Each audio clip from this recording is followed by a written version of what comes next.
गाड़ी पर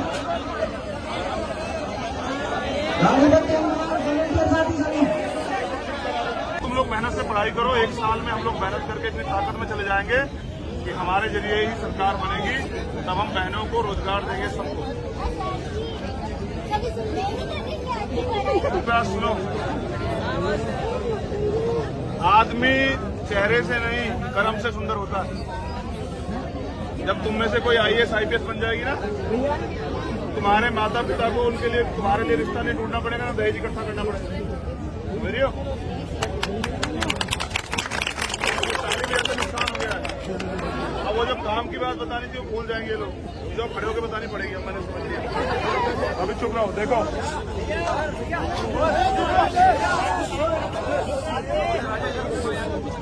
देखो उनके आगे माथा टेक के कुछ पैसे चढ़ा के हम लोग अमीर हो जाएंगे।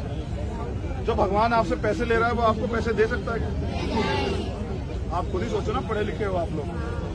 पढ़ लिख के क्या फायदा अगर आप तर्क नहीं कर पाते हो? अगर पढ़ लिख के भी आप गुलामी में रहते हो तो फिर क्या फायदा? जब बाबा साहब अम्बेडकर संविधान लाए तभी तो महिलाओं को IAS IPS doctor engineer clerk बनने की आजादी मिली। अगर वो महिलाओं के अधिकारों के लिए नहीं लड़ते, संविधान में उनको अधिकार नहीं देते, तो आपको कौन पूछने देता मंदिरों में?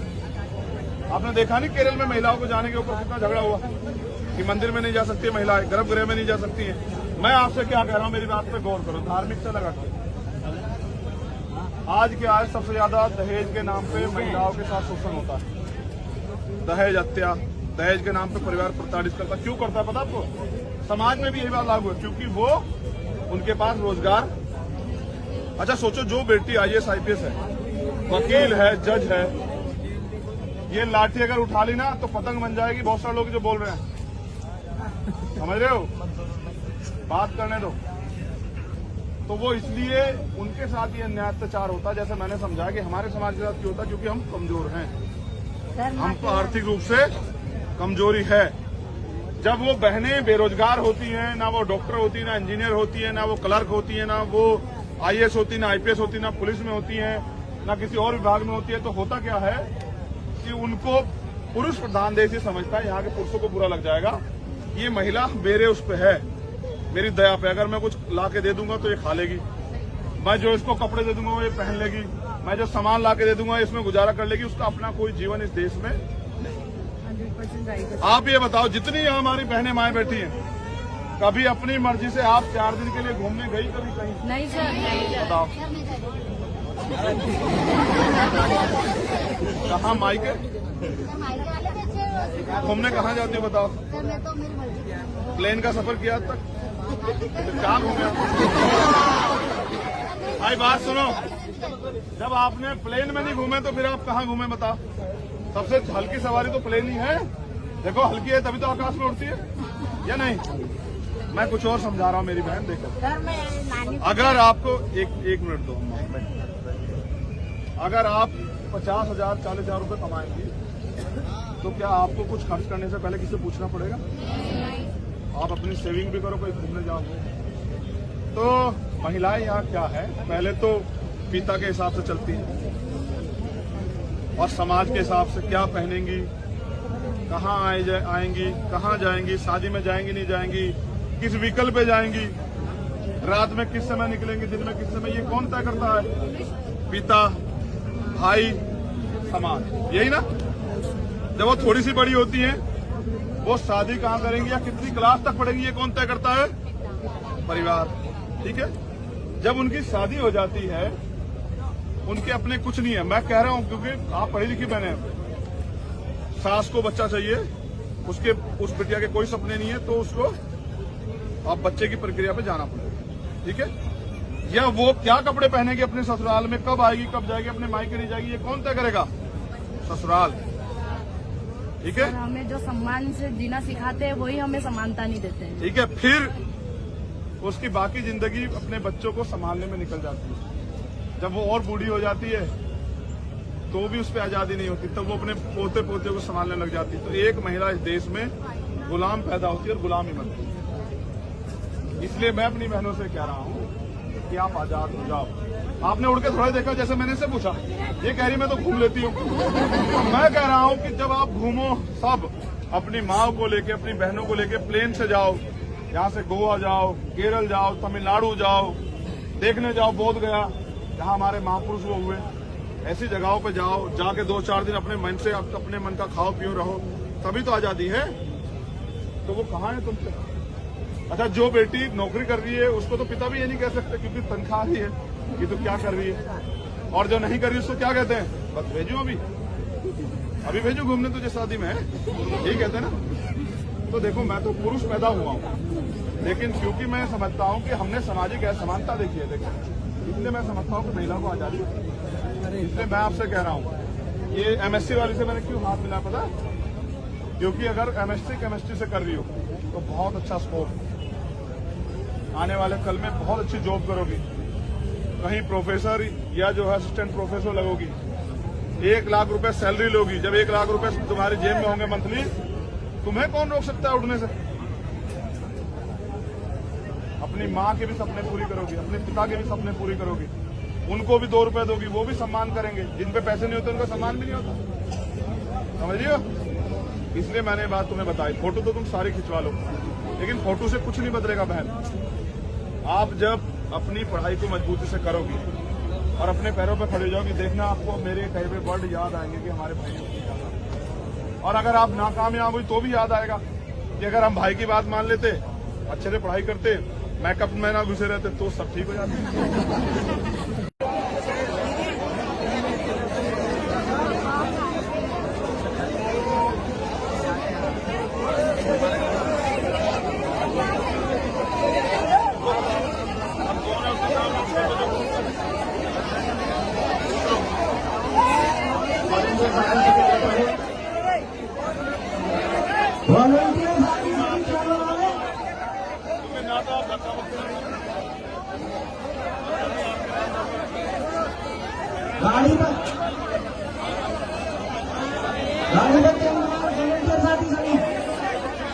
तुम लोग मेहनत से पढ़ाई करो, 1 साल में हम लोग मेहनत करके इतनी ताकत में चले जाएंगे कि हमारे जरिए ही सरकार बनेगी, तब हम बहनों को रोजगार देंगे सबको।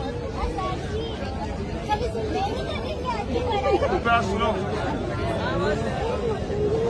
आदमी चेहरे से नहीं कर्म से सुंदर होता है। जब तुम में से कोई IAS IPS बन जाएगी ना, तुम्हारे माता पिता को उनके लिए, तुम्हारे लिए रिश्ता नहीं ढूंढना पड़ेगा ना, दहेज इकट्ठा करना पड़ेगा। मेरी हो नुकसान हो गया है। अब वो जब काम की बात बतानी थी वो भूल जाएंगे लोग, जो खड़े होकर बतानी पड़ेगी। अब मैंने समझ लिया, अभी चुप रहो। देखो,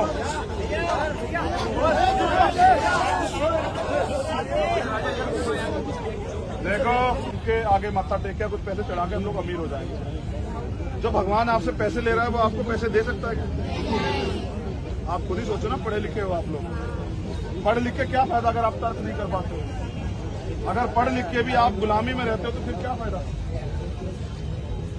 जब बाबा साहब अम्बेडकर संविधान लाए तभी तो महिलाओं को IAS IPS doctor engineer clerk बनने की आजादी मिली। अगर वो महिलाओं के अधिकारों के लिए नहीं लड़ते, संविधान में उनको अधिकार नहीं देते, तो आपको कौन पूछने देता मंदिरों में? आपने देखा नहीं केरल में महिलाओं को जाने के ऊपर कितना झगड़ा हुआ कि मंदिर में नहीं जा सकती महिलाएं, गर्भगृह में नहीं जा सकती है। मैं आपसे क्या कह रहा हूं, मेरी बात पे गौर करो, धार्मिक से लगा करो। आज के आज सबसे ज्यादा दहेज के नाम पे महिलाओं के साथ शोषण होता है, दहेज हत्या, दहेज के नाम पे परिवार प्रताड़ित करता। क्यों करता है पता आपको? समाज में भी यही बात लागू है, क्योंकि वो उनके पास रोजगार।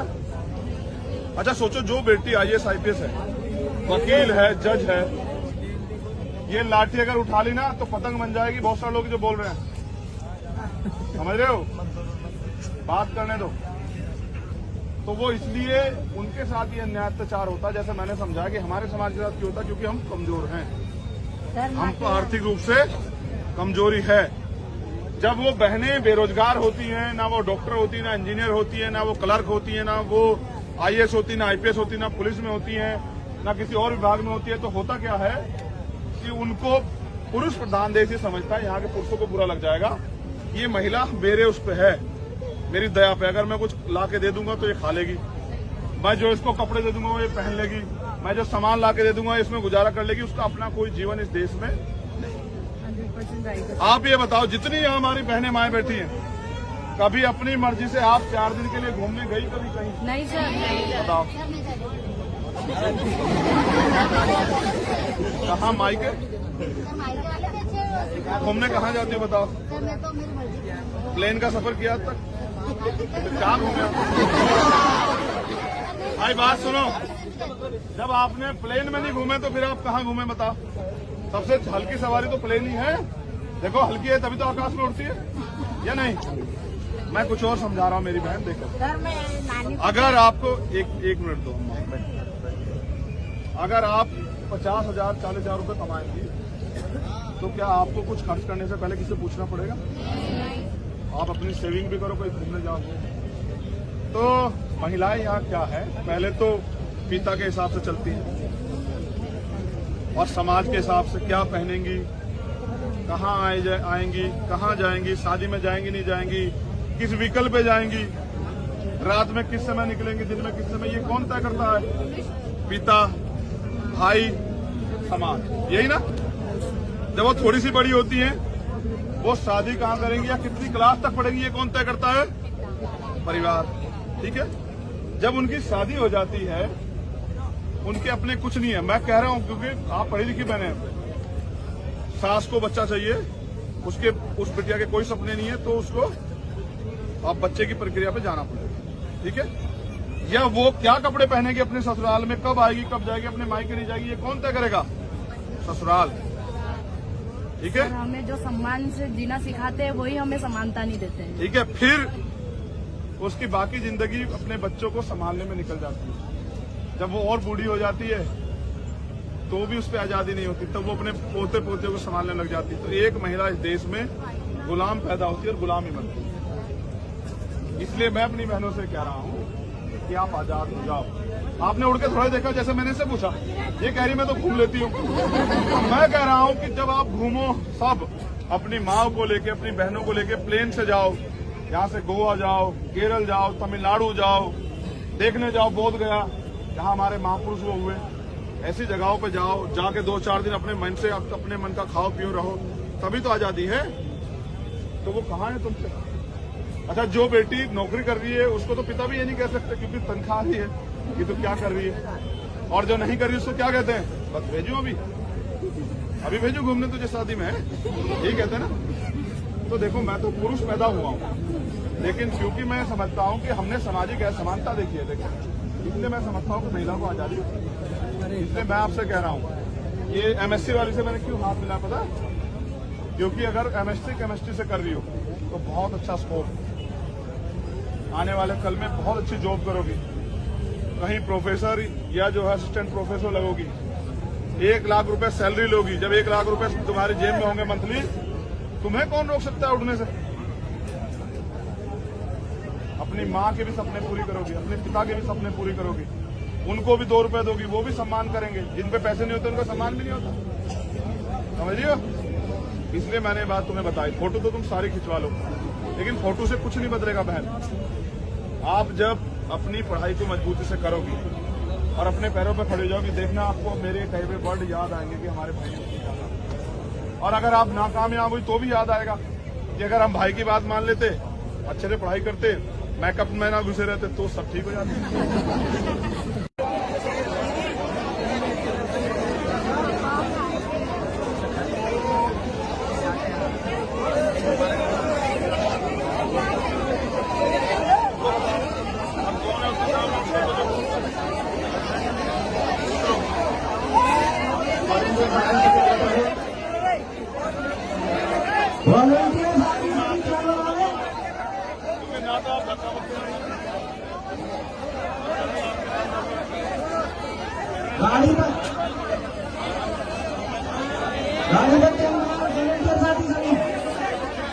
तुम लोग मेहनत से पढ़ाई करो, 1 साल में हम लोग मेहनत करके इतनी ताकत में चले जाएंगे कि हमारे जरिए ही सरकार बनेगी, तब हम बहनों को रोजगार देंगे सबको। कृपया सुनो, आदमी चेहरे से नहीं कर्म से सुंदर होता है। जब तुम में से कोई IAS IPS बन जाएगी ना, तुम्हारे माता पिता को उनके लिए, तुम्हारे लिए रिश्ता नहीं ढूंढना पड़ेगा ना, दहेज इकट्ठा करना पड़ेगा। समझिए नुकसान हो गया है। अब वो जब काम की बात बतानी थी वो भूल जाएंगे ये लोग, जो खड़े होकर बतानी पड़ेगी। अब मैंने समझ लिया, अभी चुप रहो। देखो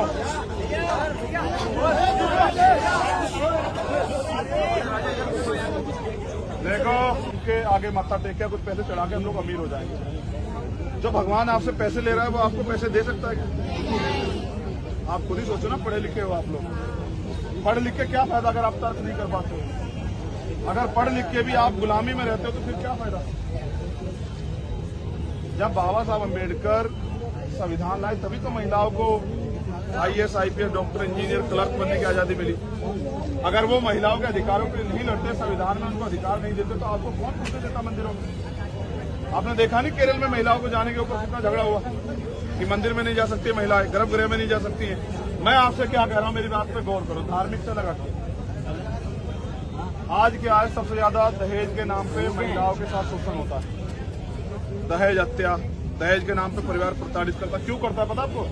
समाज में भी यही बात लागू है, क्योंकि वो उनके पास रोजगार। अच्छा सोचो, जो बेटी IAS, IPS है, वकील है, जज है, ये लाठी अगर उठा ली ना तो पतंग बन जाएगी। बहुत सारे लोग जो बोल रहे हैं, समझ रहे हो? बात करने दो। तो वो इसलिए उनके साथ ये अन्याय अत्याचार होता है। जैसे मैंने समझा कि हमारे समाज के साथ क्यों होता है, क्योंकि हम कमजोर हैं, हमको आर्थिक रूप से कमजोरी है। जब वो बहनें बेरोजगार होती हैं, ना वो डॉक्टर होती है, ना इंजीनियर होती है, ना वो क्लर्क होती है, ना वो IAS होती, ना IPS होती, ना पुलिस में होती है, ना किसी और विभाग में होती है, तो होता क्या है कि उनको पुरुष प्रधान देश ही समझता है। यहाँ के पुरुषों को बुरा लग जाएगा, ये महिला मेरे उस पे है, मेरी दया पे। अगर मैं कुछ ला के दे दूंगा तो ये खा लेगी, मैं जो इसको कपड़े दे दूंगा वो ये पहन लेगी, मैं जो सामान ला के दे दूंगा इसमें गुजारा कर लेगी। उसका अपना कोई जीवन इस देश में नहीं। आप ये बताओ, जितनी हमारी बहनें माएँ बैठी हैं, कभी अपनी मर्जी से आप 4 दिन के लिए घूमने गई कभी कहीं? नहीं सर, नहीं सर। बताओ कहाँ मायके घूमने कहाँ जाती हो? बताओ। प्लेन का सफर किया आज तक? क्या घूमे? भाई बात सुनो, जब आपने प्लेन में नहीं घूमे तो फिर आप कहाँ घूमे बताओ? सबसे हल्की सवारी तो प्लेन ही है। देखो हल्की है तभी तो आकाश में उड़ती है, या नहीं? मैं कुछ और समझा रहा हूँ मेरी बहन। देखो, अगर आपको एक मिनट दो, अगर आप 50,000 40,000 रुपए कमाएंगी तो क्या आपको कुछ खर्च करने से पहले किसी पूछना पड़ेगा? आप अपनी सेविंग भी करो, कोई घूमने जाओ।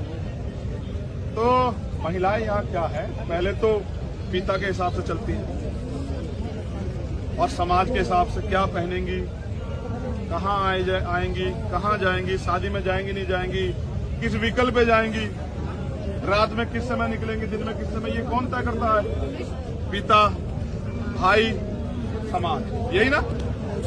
जब वो थोड़ी सी बड़ी होती हैं, वो शादी कहाँ करेंगी या कितनी क्लास तक पढ़ेंगी, ये कौन तय करता है? परिवार। ठीक है, जब उनकी शादी हो जाती है, उनके अपने कुछ नहीं है। मैं कह रहा हूं क्योंकि आप पढ़ी लिखी बहने हैं, सास को बच्चा चाहिए, उसके उस बिटिया के कोई सपने नहीं है, तो उसको आप बच्चे की प्रक्रिया पे जाना पड़ेगा। ठीक है, या वो क्या कपड़े पहनेगी अपने ससुराल में, कब आएगी, कब जाएगी, अपने मायके नहीं जाएगी, ये कौन तय करेगा? ससुराल। ठीक है, हमें जो सम्मान से जीना सिखाते हैं वही हमें समानता नहीं देते हैं। ठीक है, फिर उसकी बाकी जिंदगी अपने बच्चों को संभालने में निकल जाती है।